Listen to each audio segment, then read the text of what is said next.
Hey guys, thank you for joining me. As usual, please let me know if you can see me and hear me okay. If not, I'll make adjustments as necessary.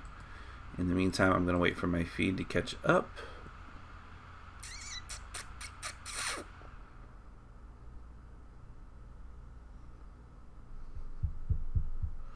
Okay, let's see. Alright, I'm going to guess that you can hear me as well as I can hear me. So my name is Nick, this is Board Game Brawl, this is our weekly Q&A. You ask me questions, I give you answers, and we all try to leave with our dignity intact, but I promise nothing. I was up late last night, but I got at least 4.5 hours of sleep, something to that effect. So I'm not totally dead like I usually am. Although usually those make for the most interesting Q&As because I'm like running on fumes and kind of erratic and wide-eyed. But sorry to disappoint you. I do have 2 videos that I was actually working on and I wasn't able to finish. One of them is a preview for an interesting game called the Pioneers Program, which will be launching on Kickstarter very soon. The other, I'm not sure exactly what time it's going to launch, though, so don't quote me on that. And then the other one is, what am I blanking on? Oh, yeah, my new TV review program, which is called Monkey See, Monkey Review. So you will see that. I'm actually hoping I can get that done before game night tonight, because that one I'm more further along. The preview, you wouldn't see it anyways, because it's probably just going to be held until the launch. And then tomorrow, I know I'm behind. I'm so behind on previews, unfortunately, but I have like maybe 1 or 2 previews I got to do. But the rest of the day is going to be spent doing nothing but reviews, and you should see reviews for, well, I won't say because I might change my mind and do other things. But I would say for sure you're going to see a Cry Havoc review. Yep, that one I think you can guarantee. And that's that. All right. Hold on a second. I just highlighted everything. Okay. Alright, would you rather play only 3 games of your choice forever, or you can play every game but never more than once each? Probably, well, yeah, I guess it's really a bad choice. Neither of those are good options, but I would say every game but only once each. Because games usually end up being the same anyways, so if you really like a game and you're like, oh, I can never play it again, you'll probably find games that are very, very similar. That's the sad state of affairs in our board gaming community.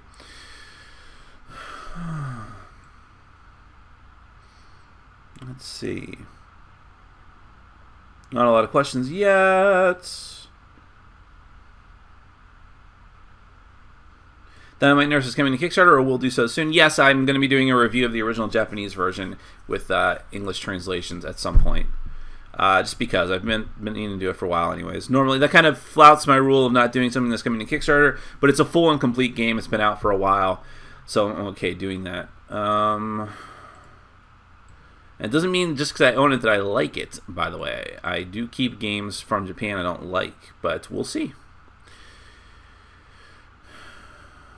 Finally, the Arcane Academy review. What do you think of what Riot did with the Mechs vs. Minions Media Blitz? Well, it was very weird. I mean, it's fully within their rights to do it. They're a huge company. But I posted about it because I'd never even heard of the game and posted about it. And then all of a sudden, people were messaging me and saying, Nick, are you just part of this thing? And it's just really weird. And why are you doing this? Are you getting paid? And I'm like, okay, I'm stepping away from this.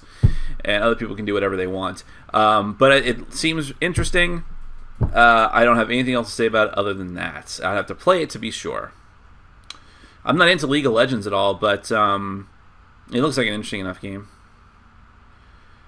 Hey Nick, do you have a non-board gaming hobby? Sure, I enjoy anime. I like watching superhero TV shows, as you can know from my Monkey See, Monkey Review show that's going to be coming out soon.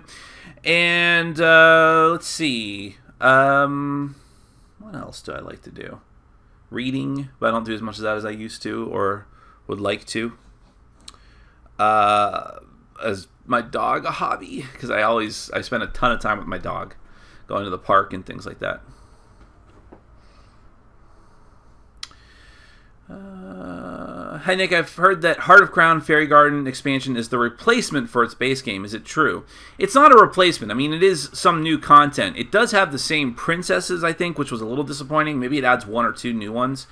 So you could play them interchangeably, but it is new content. It just might not be enough for some people.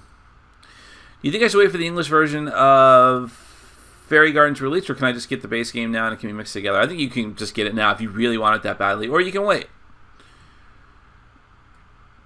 Nick, are you getting some friends over to watch the debate on Monday? You know, it's funny. So I have some friends who are very politically minded, but a couple of them are actually like, I'm so out. Like they're so, and by the way, I understand that now. Like they're very bummed about the entire process. It's just very dispiriting what's going on with the rise of Trump and how there's just such hatred and animosity that's fueling him, essentially. He's using that like he's a vampire sucking out people's hatred.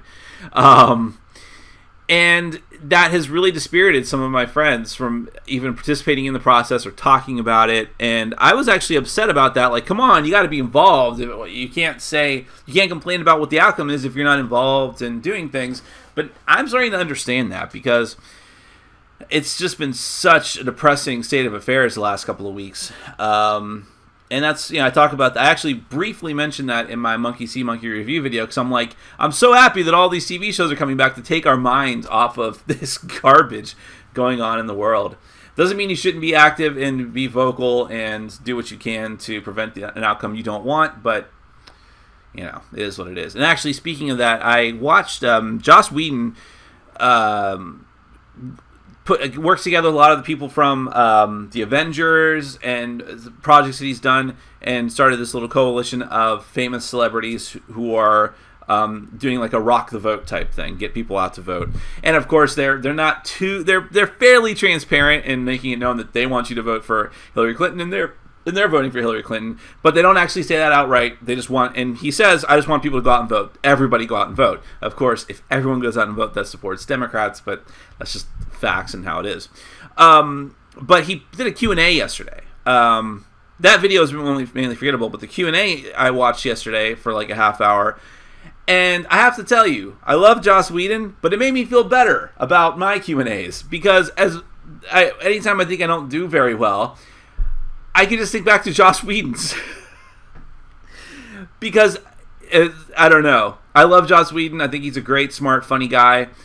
First off, he has this vocal fry thing going on. Yes, I'm critiquing Joss Whedon's live Q&A, which is very weird, but he has this vocal fry thing going on. I was like, yes, and I'm here to talk about how great I am. And he makes a lot of self-deprecating jokes like that, but the whole thing, he does this vocal fry, and it's just so annoying.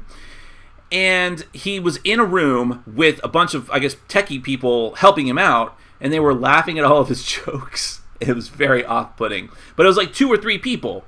So it wasn't like a crowd, which might be understandable. It's just like he tells a joke, and then you just hear, ha ha ha, from off camera. And it was very weird, especially since, like, I'm sorry, you can, if he's a director, you can do this by yourself. You don't need a team of techs. I can do this just fine.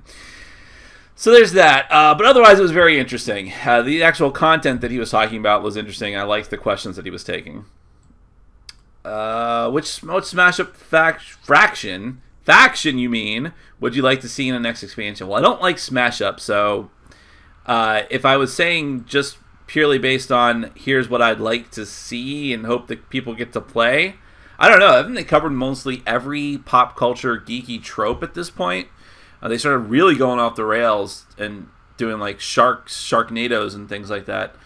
I don't know. I can't think of anything. Something anime related. I guess they haven't done that. They can do like stereotypical like anime tropes deck. That might be interesting. Maybe they've done it. I don't know. Let's see. Do you think gamers would take advantage of paying more for a game that is already punched out?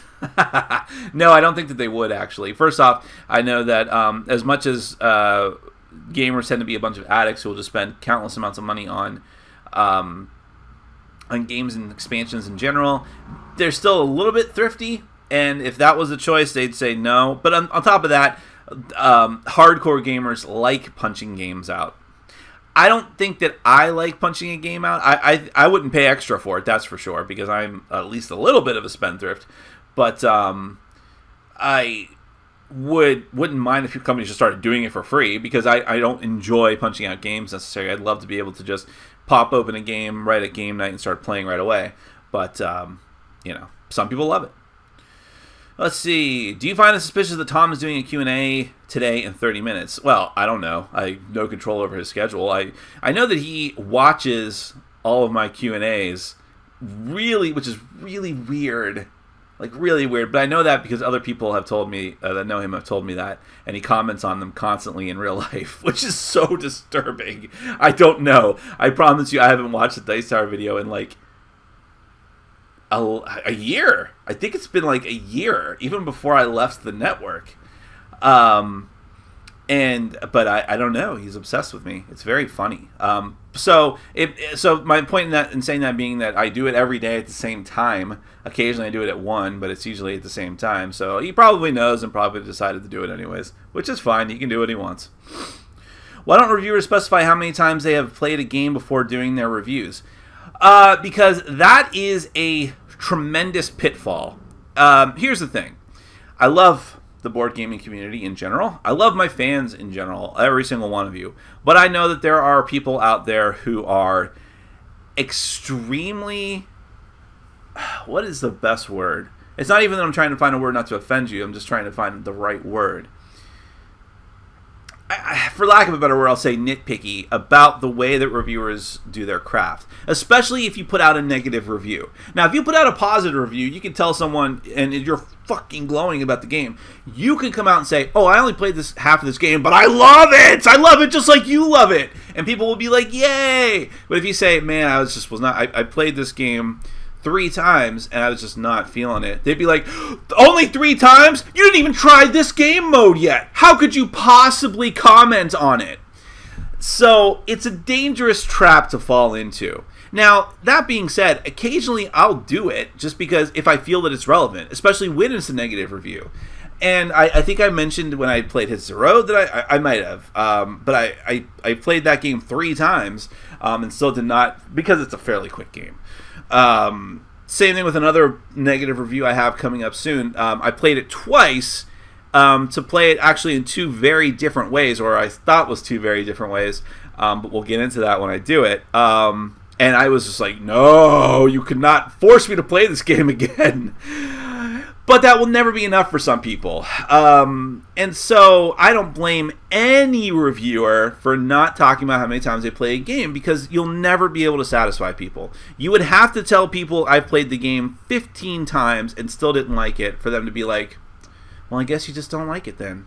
But if it's 10 times, if it's 5 times, if they're really fanatical about the game, they'll never accept you for it. They'll only criticize you for it. And then they start spreading shit, and you get a reputation of, he doesn't even play the games that he reviews because you didn't play it X amount of times. So it's a fair question, Patricio, and I don't think that, and it seems like a simple question, but it's more complicated than that. So when I feel it's necessary, I'll be transparent about it, but sometimes I'm just like, I hated this game. I would not be, but I only played it twice. I'll never be, it'll never make people happy, especially when it's a very popular game. Like, well, actually, as a matter of fact, and I'm not going to spoil it, but there is a game I'm doing a review for soon that I did not like at all. I wouldn't say it's like an atrocious, horrible game, but it didn't work for me or anyone, and the 2 groups of people I played it with didn't work at all. But it is a game that has gotten a ton of accolades and people love it. So that's going to be controversial. Why are there so few good adult-themed board games? Well, first off, that's a dangerous line to tread. Now, if you're talking about adult themes when it comes to games like Secret Hitler, which just deals with a mature theme, or if you're talking of a game like Kingdom Death, which has very dark and gruesome artwork and monsters and some sexuality, but not like overt, over-the-top sexuality or carnal gore, then that is just, I think you're going to start seeing more of those, and I think that that's just something that we're kind of growing into and finding people that are that find it acceptable. But I think there is a line you can cross. First thing, it has to be in good taste. Trust me when I tell you, you can find a ton of games on Kickstarter that have mature themes that do very well. There's a lot of games on Kickstarter that have really obnoxious and disgusting themes that probably aren't even worth mentioning, and sure enough, they don't fund. Because people don't want that. I think that even if you're not a... Sorry, I'm stifling a sneeze as usual. Even if you're not a, like, over-the-top, morality-minded, family values, quote-unquote, person.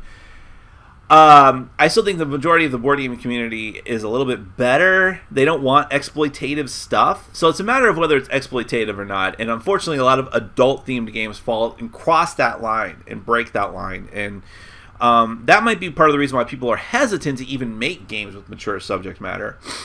So it does seem like it's a rare game that handles that material well. But like I said, I think you're going to start seeing more and more of that. And you're going to start seeing it in perhaps more subtle ways. I was actually thinking of a game, Fireteam Zero, which I still have. I haven't played it since I got done reviewing it. But it's a very fun, cooperative game, and it's got the Nazis doing the occult type trope. But I thought, this game is pretty dark. I can't imagine some people not liking that, but a lot of people did. And I think at this point, a game like Chaos in the Overworld, except for a very small sect of uber-religious people, people wouldn't even bat an eye on it with its subject content. So we're getting there, and it's getting better, but it's a tough needle to thread. I'm going to just check my audio real quick. I'm always very paranoid about that. Ever since that one time I talked for like 10 minutes, and I didn't know my audio had gone out. Let's see. Have you seen the game Vengeance on Kickstarter? It's themed around revenge movies like Kill Bill, Old Boy, etc. Someone shared something about that. I only saw like the cover and the link. I didn't follow through on it. I don't know. No particular reason. I just didn't have time at the moment. But it sounded interesting. I'll have to check it out. IKEA shelves looking a little full by the game, touching the ceiling. Yes, I know. Yeah, I was really hoping to get rid of a lot of these games with my Patreon sell sheet. Now, a lot of people are buying games, and by the way, if you did purchase games from me, I'm sorry, I'm going to get to you. You're in a queue. Everyone's first come, first served. No one lost their place. I just haven't had a chance to get to you guys, but no one's buying them like hotcakes like I want to, because a lot of games, obviously, are not great, and people have never heard of them. But eventually I'm just going to have to go to eBay and just get rid of a lot of stuff. And then once I have free up some space, I can start migrating some of the games I want to keep, but maybe aren't like high-profile games, off of the shelves you see in the videos and put them onto another shelf. And it won't look quite as horrible behind me.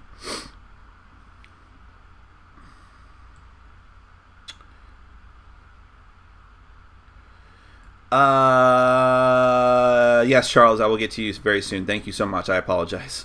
Very excited about your new review show. Anxious to hear about what you thought of Ghost Rider or Agents of S.H.I.E.L.D. Yes, okay, I'm going to warn you guys right now, for those of you watching, I talked way too long about this week's episode of Agents of S.H.I.E.L.D. But I only had that to talk about for this week. So in the future, my review clips are going to be much shorter because I'm going to be talking about multiple shows. But I kind of went way over time talking about Agents of S.H.I.E.L.D. So if you really want to know what I think, you'll know. Are you interested in... wait, I missed one. Inspired by clothing ceremonies at the Rio Olympics, if you can turn into an anime character, who would that be? What? What does that have to do with the... I guess I'll have to watch the closing ceremonies. Turn into an anime character... I don't know. I like the... let's see. You definitely don't want one who's had like some miserable childhood. I've already got one of those, so I don't need another one. Even though I've got some problems with the show, I like the characters from JoJo's Bizarre Adventure because every one of them is fucking fit as hell, because that's just the way they chose to draw it. And they have really cool powers that aren't too obtrusive. That's probably a good way to go. So like, and out of all of them, probably Josuke, not Josuke, no, that's the newest one. It's Jotaro, because he's got the one that can stop time. That's amazing.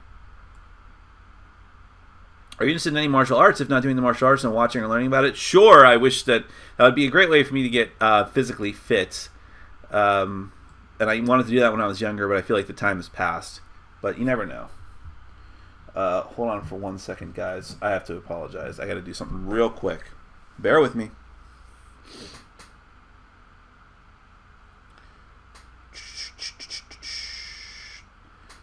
But talk amongst yourself. What do you guys think of what's happening in the news? What do you think of the politics of the day? It's super depressing in my personal opinion. Like, I think we're in a dark time personally, but again, I don't think you I don't think that you overcome a problem by avoiding it. It is better to talk about it, and I've always been curious as to why people, and especially in our hobby, are afraid to talk about politics. But I don't go out of my way to do it because people don't want to be inundated with it. But I do think it's interesting to talk about because we're all human beings in the same country, are we not? Let's see. By the way, I think that some people are afraid to talk about politics because they know that large droves of their audience would run away if they actually knew who they were voting for.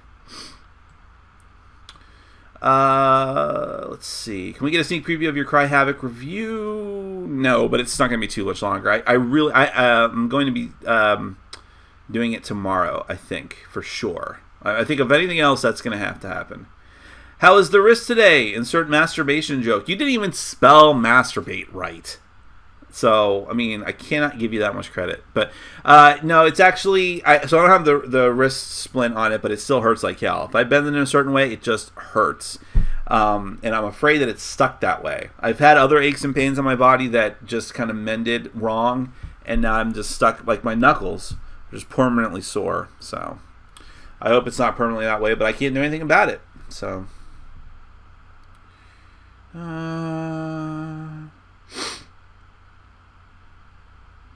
Alright, are you watching Mob Psycho 100? It's by the same guy who made One Punch Man. You know, I haven't, and that's because I read some negative reviews about that. But I'll probably get to it. I just don't have a lot of time to watch anime, but I'll tell you, I do have a subscription to Crunchyroll, and it's one of the best things I ever did. I understand that, yes, if I wanted to take the time, I could download I could pick up any anime I want that off the street that falls off an internet truck. But it's just so much easier to see the plethora of things. But it is, and I get to watch it right away. I can watch it on my TV without having to watch it on my computer or schlep my computer over to my TV. It's great. And it's only like $10 a month for the premium membership. It's totally worth it if you're into anime, even if you're on a budget. So Mob Psycho is one of them, and I was thinking of watching it, and I'm like, I don't know. It's just, I don't have a lot of time to spend, and I want to watch one that I know I like. Now, I know that by having that mentality, I'm not exposing myself to new things, but we'll see.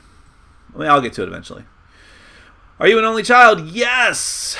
It should be blatantly obvious. People say that, when you're an only child, people can tell because you're, I don't know, any number of negative things that I'll totally own up to if you want to say that I am.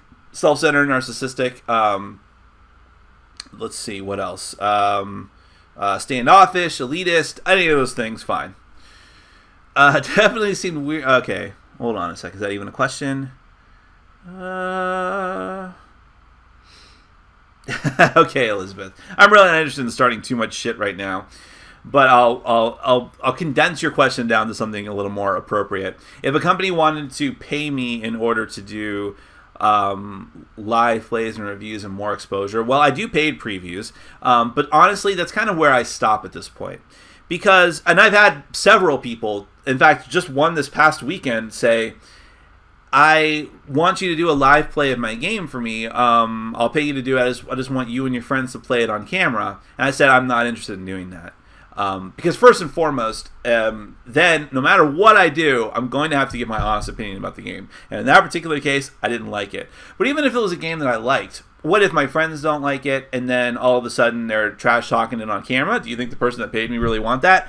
But most importantly, even if we were upfront and honest about it, it's a bridge too far for what I'm willing to put you guys through. I have a fantastically indulgent audience. You guys will hopefully sit through the ads that YouTube puts up there for me, and you will and I enable them. It's not like it's against my will. I enable the ads. You guys sit through them. I love you for it. Some of you help me on Patreon and enjoy me talking about Patreon at least.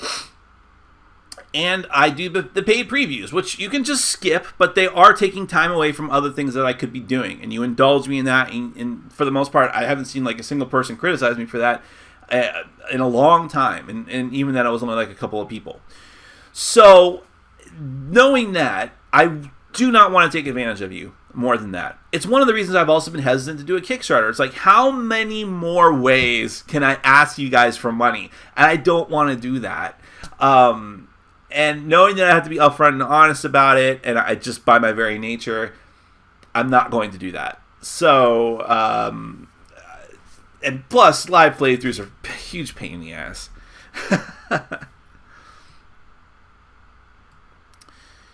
Also inspired by the same closing ceremonies, Japanese Prime Minister Abe, am I saying that right? I think I am, did a Super Mario from Tokyo to Rio using underground pipe. If you can do the same, where would you go? I don't even know. Lillian, I don't know what the fuck you're talking about, but I'll answer your question anyways. I don't know if this actually happened or if this is your fever dream. I'm dying to know. But if you could do the same, where would you go? I still want to go to Ireland first. That's my roots. That's where my name originates. My last name, Minahan. And I've always been interested. I like the countryside. I like the sprawling vistas. I like the weather. They got a lot of problems over there. Every place does, but I think I want to visit there first. Did you ever watch the Yu-Gi-Oh anime, and did you get into the card game? Sadly, both. But the card game, I mainly collected it, and I was playing Magic at the time. No one wanted to play Yu-Gi-Oh with me, and who can blame them, really? But I liked collecting the cards. I did like the anime. It's painful to try and watch now, whether it's dubs or the original subs. But that was late teens, so you can forgive me a little bit, right? Nick, did you back Conan the Barbarian, the board game, which is the one from Monolith, I assume is what he means. It might be out soon. I did back it. I'm hoping to get it soon. I know that Eric Martin from Game Geek did an unboxing for it. I didn't watch it because I find unboxing videos to be unbearable. But please watch every unboxing video I do from now on. But I do like Eric Martin, and I think from what I understand, he had a lot of fun with it and put on a Viking helmet or something like that. I don't know. Yeah, I'm more excited about it than I used to be. At the time I was like, oh, why did I back that? Because I'm like, do I really need another game like this? But I'm more excited about it than I used to be. So we'll see how it goes. What do you usually do with the expansions? I don't know why I'm talking like this. Why do you fit everything? Okay, stop. Do you fit everything in the core box and throw everything else away, or do you keep expansions in their boxes? If I know for sure I'm keeping it, at least for a good long while, the box is shit canned and everything goes into the core box. There's only some instances where I can't do that. Marvel Legendary has sprawled out amongst 3 boxes now, but if I get like the tiny box expansions, I'll toss them. I have no interest in them. And if I do have leftover big boxes, which is happening with Descent, gone. Thornwatch. I have no interest in the Airwood setting. I never said that out loud. I would much prefer a generic fantasy setting over this. Much as I would welcome an Pathfinder adventure card game. Advanced Pathfinder adventure card game is what you mean to say there. This isn't going to do it for me. What's your view? So Thornwatch, I actually like the art style. I haven't read all of the lore. It seems interesting to me, even though I don't like the Penny Arcade guys very much. I do like Mike Selinker, who is the lead designer for it. Well, actually, I think he's the lead developer. I think that the guy, Michael Krahulik from Penny Arcade, came up with the game because it's been around forever. They actually had shopped it around in Cryptozoic, and I thought that Cryptozoic was going to put it out. In fact, once upon a time, you could see a banner on Cryptozoic's main page advertising Thornwatch, and then it just disappeared. This was like 3 years ago. But now he took it over to Mike Selinker's company, who is the guy behind Pathfinder Adventure card game, and he's got this company, Lone Shark Games. He's also doing Apocrypha, and he seems to have developed it and made it into something a little bit more than what it was. And now it's on Kickstarter underneath his supervision and Lone Shark. And so that pedigree does have me interested in it because I know that Mike can make a great game. I'm not totally into the whole Penny Arcade connection. And I actually had a problem with the way the Kickstarter page was formatted because, and I said this on Facebook, if you watch the video where Mike is sitting down with Mike and they go over the game, like, oh, okay, that's what the game is. But you would never know that from the page. It's very hard. There's very dense lore. I'm like, I don't really care about any of that. I actually had that problem with Apocrypha, where update after update after update was an exceeding amount of information about the lore of the world and how the writers were handling the material. And I'm like, dude, I just want to know what's going on with the game itself. How does this play? So that's the only thing giving me pause with Thornwatch, but I love ambition in board gaming. I love large, grandiose, bold strokes, and I feel like this falls into that category. So Because of that reason, and this is my jaded perspective as a reviewer, I know that. So, and I don't mean this in any kind of disparaging way, but an average board gamer, even a hardcore average board gamer, might look at that and say, well, I don't know what that is. I need something that I know I'm going to like. And I can totally understand that because you're on a limited budget. You don't only play so many games, so much time to play games, so on and so forth. For me, I'm willing to take a shot on games like that because I am looking for something that blows my mind. And I hope that that's it. So we'll see how it goes. But by the way, I if you don't know what the game is, it feels like an RPG in a box type game. It reminds me of Faith, the sci-fi RPG, and Stratos, which I've never played or reviewed. I just familiar with the rules. They've been sitting on my shelf forever. Which are designed to be board games, but with RPG elements.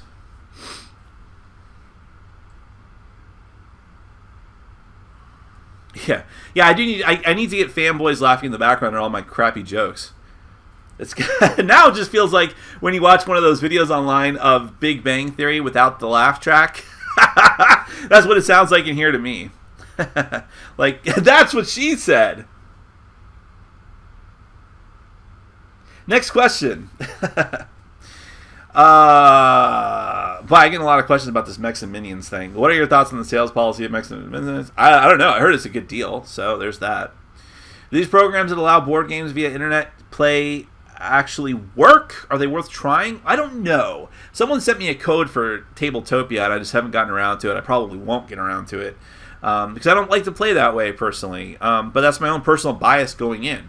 I know there's a lot of fans who are looking for that sort of thing because they want to be able to, like you say, well, you didn't say it, but they want to be able to play at work. They want to be able to play away from their home, and they are more tech-oriented than board and paper-oriented. And so something like Tabletopia is much better for them. And also they want to play with friends from across the country, people they met at cons and then had to separate, that type of dealie. Never been a major concern for me. All my friends are here or maybe one other place. And so it's none of those things really appeal to me. But from what I understand, Tabletopia works very well. I mean, it made a tremendous amount of money on Kickstarter, and it made that money primarily because they actually had some sort of beta version of it available for people to try out. And so people knew that it worked, and now they think they've even improved it. So I can't personally endorse it because I haven't tried it, but people tell me it's great. Nick, have you ever played board games while high? Specifically high? No. I've only smoked pot or tried other recreational drugs a few times, and I wasn't into board games hardcore at that time, and I probably wouldn't have anyways. It was mostly with a couple of different people I was dating, and we were just doing it together. Not like the scene from Breaking Bad, thankfully. Neither of us are dead. Well, she's dead, but that's unrelated. I'm kidding. I'm totally kidding. But I have played games drunk several times because we usually drink when we play games. But it takes a lot to get me drunk because I'm a big fat ass. But I have, I usually have a good buzz going if there's alcohol to be had. We don't drink every time. If people don't bring alcohol, I don't buy it. It's just what it is. If people bring treats, that's the payoff for me having a meetup group. I just ask people to bring stuff, and sometimes they bring alcohol, and I'll partake. A couple of times I've been really drunk, but those were special occasions. I feel like during one of the live gaming marathons, I was not the Dice Tower one, but during the ones I did a couple times for Extra Life, I feel like at a certain point in the night I was blitzed. But that goes away quickly when you realize, oh, I can't pass out. That's not fun. Suggested. YouTube search for full debate, Jimmy Dore and Sam Cedar on 2016 presidential election. I'm a big fan of Sam's. He is no Hillary fan, but advocates voting for her. I'll have to check that out. I'm so disappointed in Jimmy Dore. I want to believe it's not just because he's got an opinion that's different than mine, so therefore he's less to me. It's more like he's really gone off the deep end into like conspiracy theory territory.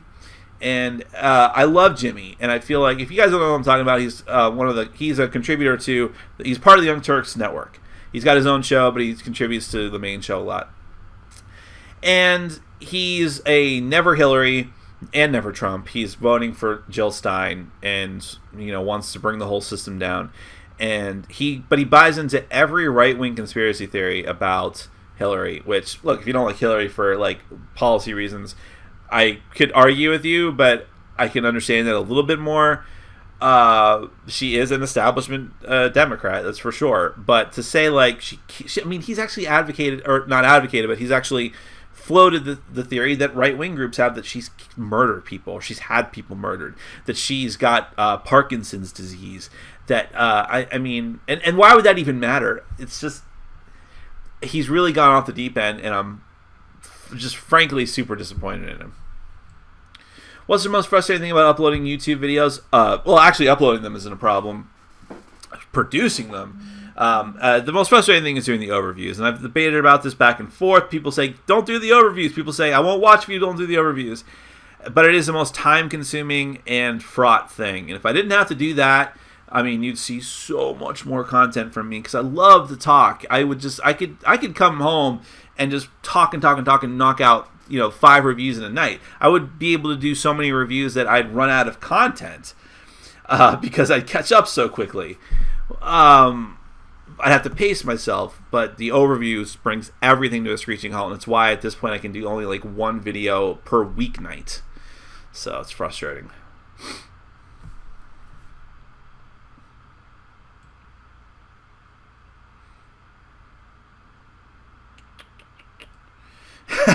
Nick, if you had to buy one of those anime full body pillows, I think that's what they're called, which one would you get? I feel like that is a sign that I'm too far gone down the void to the abyss. But let's hypothetically talk about that. I don't know, man. The problem I have is there's still female anime characters that I adore. But the reason I adore them is because I'm an old school anime person, and I grew up with these characters. So at the time that I was obsessed with Neon Genesis Evangelion, enough that I know it by that name, I was 15 years old. I was like the same age or a year older than the characters in that show. And so I was crushing hard on Asuka. I still have a cheesy plastic sculpture of her up on my shelf, and she's like my wallpaper on my phone. But I think to myself, like, well, okay, I really do like her as a character, but if, there are anime fans out there now who are, like, really into characters that are, like, that young, despite being a full-grown person. So now I'm at a point now where it's starting to feel a little skeevy, even though I don't intend it to be that way. But because it's weird. I grew up with these characters, so I always have that mindset and think of them in a certain way. But if you think about it, so I had a mouse pad a while ago that was one of those Opie mouse pads, but it was for what's her name? It's even sad I can't remember her name. The dark-skinned, purple-haired cat transforming person from Bleach, who's a full-grown woman. But I was thinking to myself, how rare is that nowadays? And it's one of the reasons why I feel disconnected from current anime, and why I probably won't ever do a weekly anime review show. Like, anime won't be on my new show because I just don't feel like I'm connected, and there's so many shows that are about like lollies and things, and I'm just like, this isn't me, man. I can't get into this the way the other guys can. So, and it's probably for the best. Having said that, I'll play me some Tanto Core.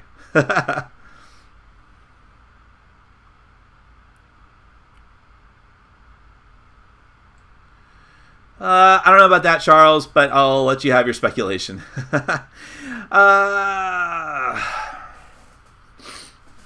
A Canadian retailer recently had copies of Chaos in Overworld that they raised the price of by $20 to $30. I'm curious what you think of this. Seems shitty to me. It's shitty. On the other hand, if a game is out of print and they have no responsibility to a distributor or manufacturer to set prices a certain way, I can't say that it's wrong. If a game is if someone's selling personal copies of their game of Chaos World, which, by the way, if you don't know, is now effectively out of print, at least for the time being, and it's definitely in its current form, because Games Workshop, who owns the license for Chaos World for the theme, has separated from Fantasy Flight Games, who actually designed the game or developed the game with Eric Lang. the game is effectively out of print. I don't think you will ever see a print copy of Chaos in the Old World ever again. You might just see a reskinned version of it, maybe, if that. So I haven't looked. I'm sure they're going for buku bucks on like eBay and such. So is a retailer who just happens to have some copies left expected to say like, oh well, wow, this guy's getting like $200 for his copy, but I need to maintain my ethics and sell this for its MSRP? I think that's probably a bit too far, especially since, again, they have no obligation to their manufacturer or distributor at that point. And I think it falls outside of the bounds of price gouging. But I understand that it sucks. I'm lucky and fortunate that I have my copy in one piece and that I replaced the cards that I needed years ago that my dog devoured. So, what is a song you are ashamed you like? If you have no shame, then what song would you be surprised that you like? Well, I have no shame, so I definitely don't. Have I not proven that? And are you not entertained by my lack of shame? I would say I like "Call Me Maybe," but I like "Call Me Maybe" because I didn't actually hear or pay attention to the song when it was popular and like it was a meme. I liked it after the fact. I'm like, it's a catchy song. Having said that, I don't think it's like on my Spotify or anything. Just when I hear it, because it's hard to avoid, I enjoy it. What else? I don't know. I'm not ashamed of most music that I listen to. Listen, I listen to a lot of anime music when I can. I found out Pandora, which I don't even really use Pandora anymore except at work. When I'm by myself at work, I'll turn on the anime station. I'm like, oh, sweet. And that music everyone should be ashamed of, but I don't care. It's fine.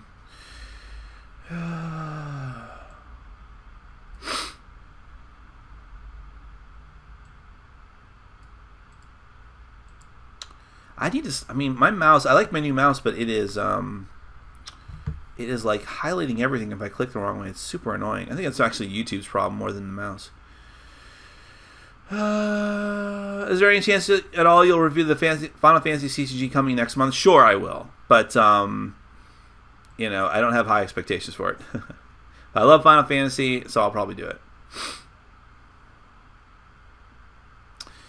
Nick, I just watched the Dice Tower Top 10 where they ranked games that they are good at. Could you give us a top 3? No. I think I'm pretty good at Seasons. It's been a while since I played it. I think I'm pretty good at any like deck building game, really. I'm pretty good at Legendary. I'm pretty good at I want to say like DC Comics, but everyone can be good at that game. It doesn't take much to be good at that game. With random luck and chance and knowing the rules are all it takes to be good at that game. I don't know. What would be another one I'm decent at? I'll try to pick something from 3 different genres. I'm pretty good at Imperial Settlers, I think. I think I win that game more than I lose.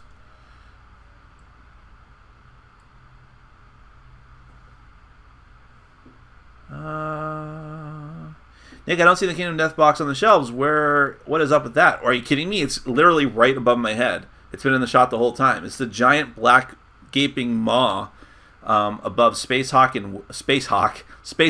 and Witness, which is all blurry back there, so I know you can't read the names.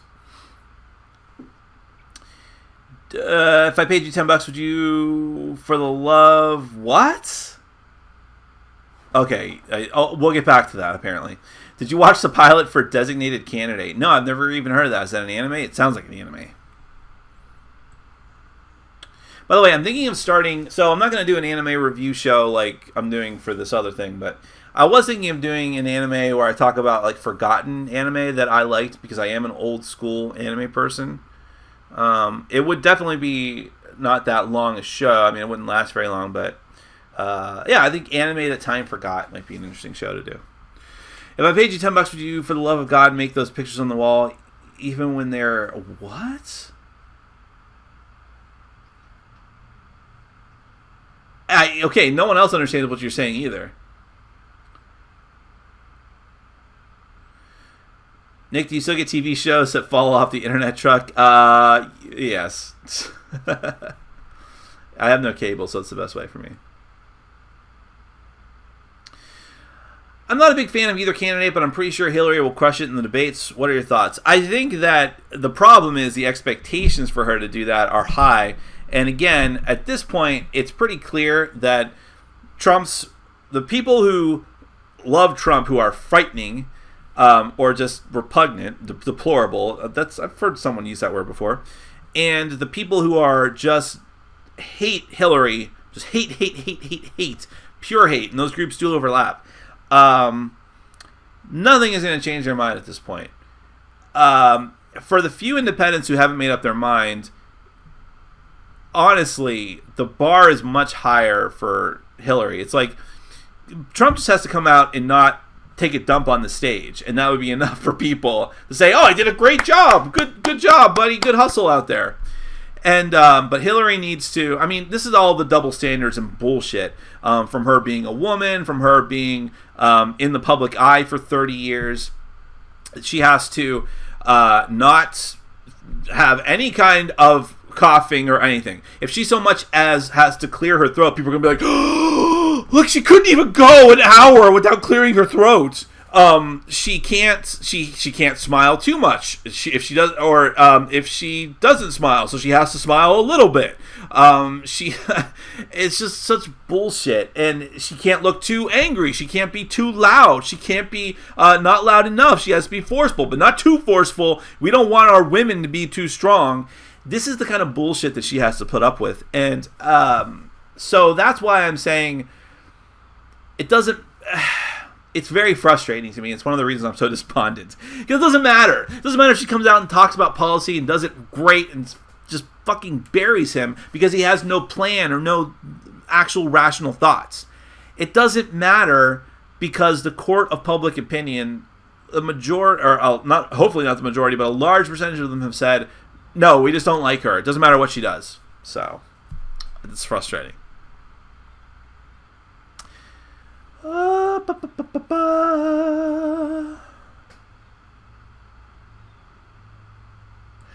Innis, which is actually from the designers and developers Manigot, who did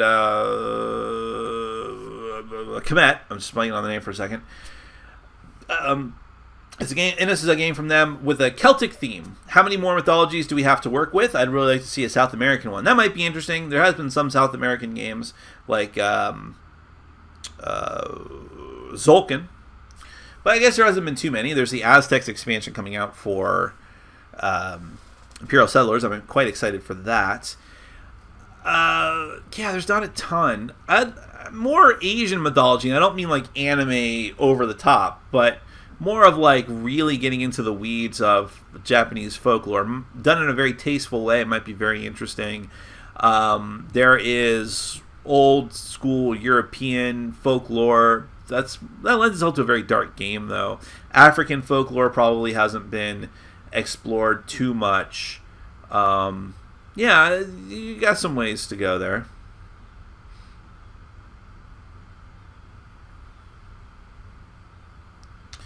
Regarding your risks, you've said you don't have insurance, but are there no free clinics around you could try? Actually, I don't think that there are.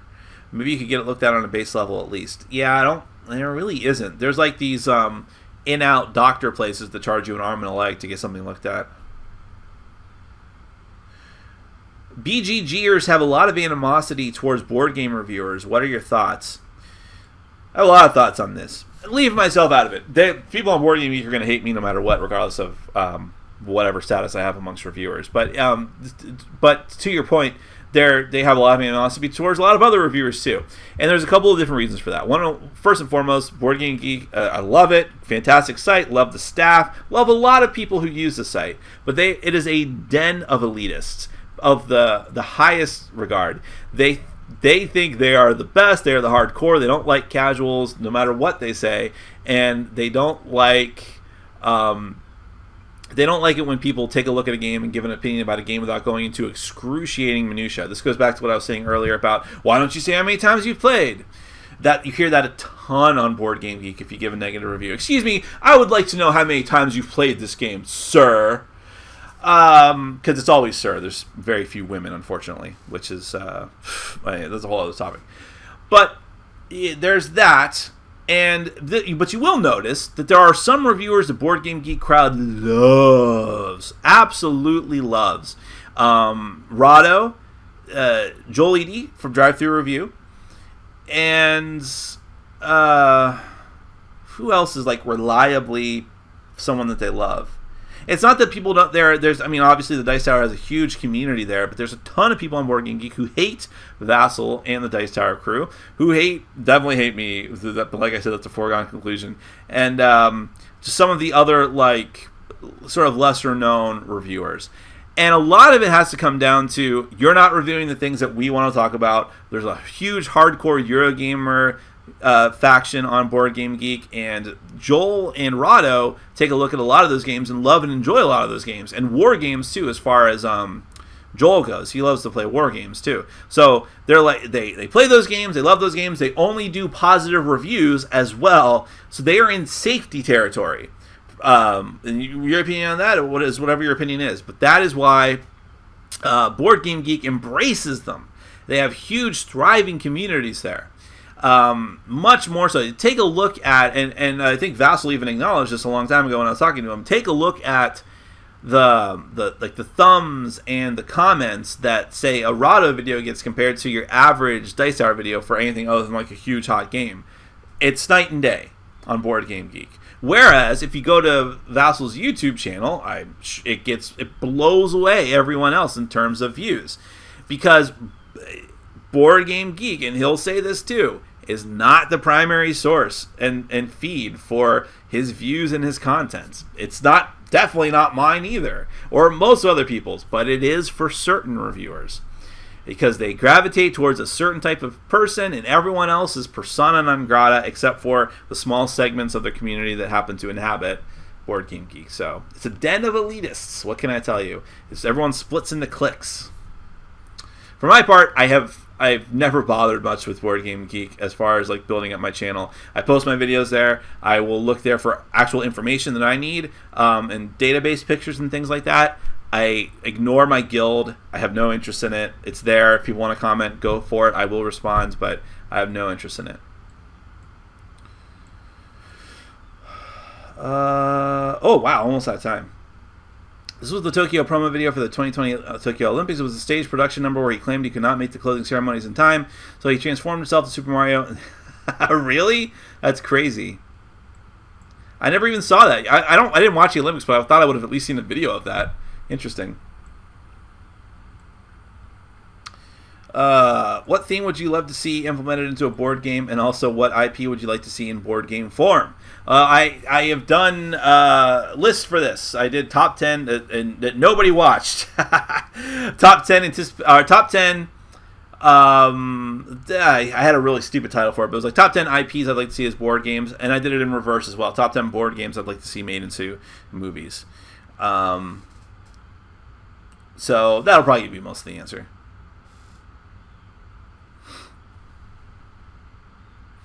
Hey Nick, what are your hi from Kuwait? Oh, thank you very much for watching. Hi from America. What about the wow? You're in Kuwait, huh? That's a new one. I see people from a lot of different places, but I think that's new. Hi Nick, what are your 3 favorite Ghibli movies? Ooh, that's a great question. I know that Nausicaa of the Valley of the Wind is number 1. Princess, well, I'm going to say that. It's been a while since I watched Princess Mononoke and Nausicaa. Those are 1 and 2, and I might switch them back and forth, but those are definitely 1 and 2. Then I would say Spirited Away. Well, that's my top 3. If I want to round out the top 5, I would say Howl's Moving Castle. I have some problems with that, but I think I still like that more than some of the other ones. And was the Cat Returns. I think the Cat Returns was part of Ghibli, but wasn't directed by Miyazaki. If you're counting that, I think Cat Returns would be number 5. But if you're not counting that, I might say Ponyo. Ponyo has a story I don't like, and it's definitely the most kid-friendly of all of the movies, but it was fucking gorgeous. Like, it is a thing to witness, that movie. It's just beautiful.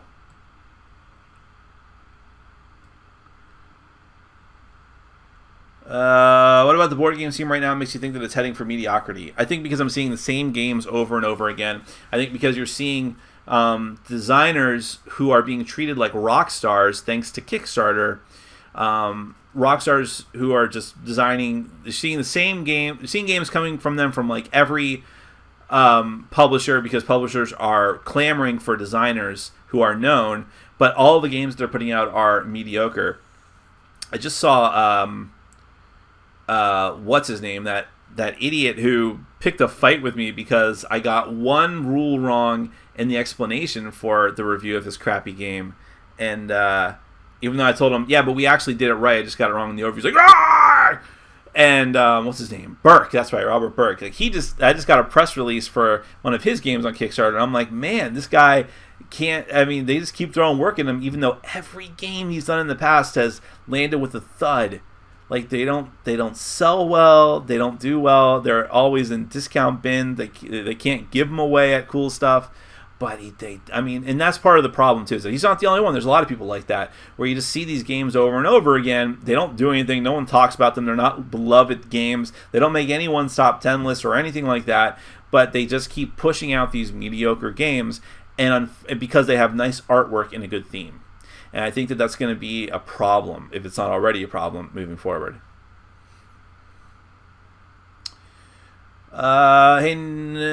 Skip anything? No. Hey, Nick, what do you think about the Kingdom of Death reprint Kickstarter? Do you think that there will be more expansions?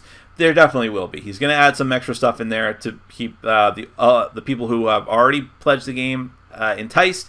There's going to be new stuff as add-ons, of course. Hopefully there's going to be an upgrade pack for people who already have the current version of Kingdom Death for the updated rules cards and things like that. I know that there will be.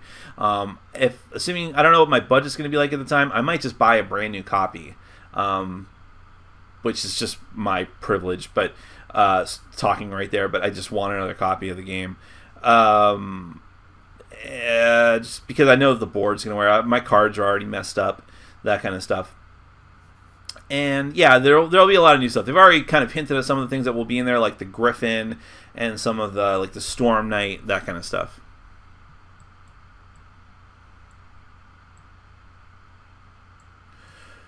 Why the caution on Mechs vs. Minions? The gameplay looks amazing. I mean, I don't ever base something just off of what the gameplay looks like. I'd have to play it myself first, but since it's a high-profile game, I will.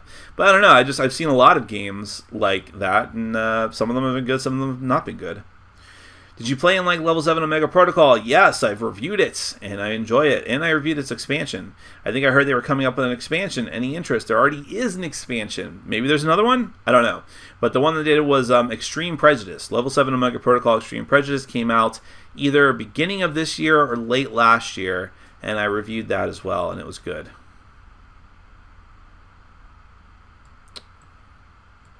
Rado started a live stream and it conflicts with yours. Deviousness? Well, I don't know, but it's also possible that, he's in a different time zone, but I think he would be in the future?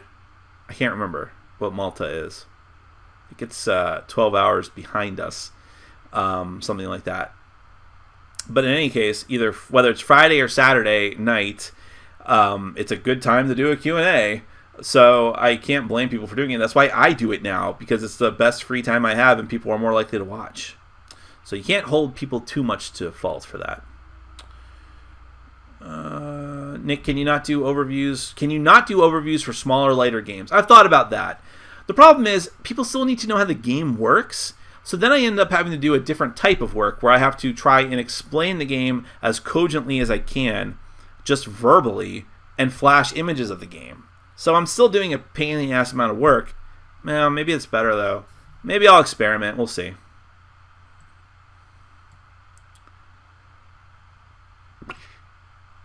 But you give the examples of Arcane Academy and Hit Zero Road. Arcane Academy I actually thought about not doing an overview for. But Hit Zero Road, I feel like I would have had to have done an overview for that. Do people know that they can skip through videos? Don't want to watch the overview? Skip it. The overview is good. Yeah, well, John, let me be very clear. I don't think that that's the problem. I think the problem, I don't think anyone said, God, I hate these overviews. No, I think the problem is I've gone on record several times and said I would do a lot more work and a lot more videos if I didn't have to do the overview.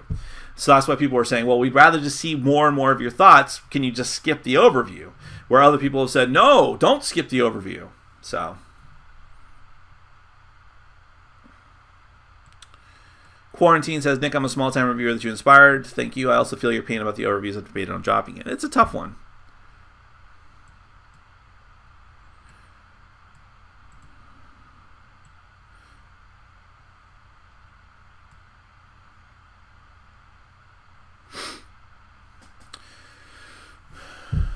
Greetings from Minnesota. Smash Up is my new love, but I'm wondering if another Smash Up style games are around. Yes, actually, one that I don't like Smash Up, but one I do enjoy that's in the same mold, and they actually they actually licensed out AEG the system to Fun to 11. It's right behind me. What is it called? Epic PvP, which is on Kickstarter. I'm not trying to advertise them. I'm just telling you, there's a Magic version of that. So that one, Epic PvP, is fantasy warrior based. Their new Magic one that's out is wizard and sorcerer based, and I think you can mix them together probably. But it takes that same concept, because what you're doing is you're mixing together in the case of Epic PvP, you're mixing together a race with a class, like elf fighter, elf rogue, or dwarven. I don't remember some of the other ones. Dwarven martial artist, something like that, or dwarven samurai. And you mix together, you smash together these two decks just like Smash Up, and then you play. But it's primarily one-on-one. I don't know. I think it's multiplayer too, but it's not really the way to play it. Do some quick reviews where you don't do the overview. I'll experiment. I'll see what I can do. I know I'm going to do a review eventually for Don't Mess with Cthulhu, and I've already reviewed that game essentially, because it used to be called Time Bomb. It's exactly the same. It's just reskinned. So in fact, I've considered not doing the review because of that, but we'll see. Asuka is still my waifu, but I've been obsessed with them since I was 13. I mean, that was my feeling too. Smash Up? Try Starflux, maybe. Starflux isn't a Smash Up game. It's just a Flux game. By the way, guys, we're over time, so I'm going to have to end it soon. But there's a ton of questions. No.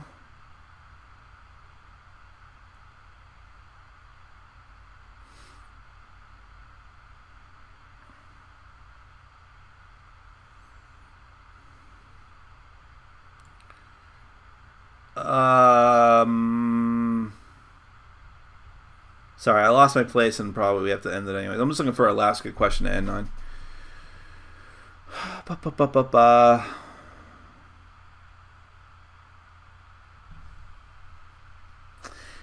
Here, I'll end it. What's up, Nick? It's been a long time. Have you tried One Piece Treasure Cruise yet? It's an amazing fan service game for mobile devices. I've downloaded it, but I've been afraid to play it because I don't need another distraction.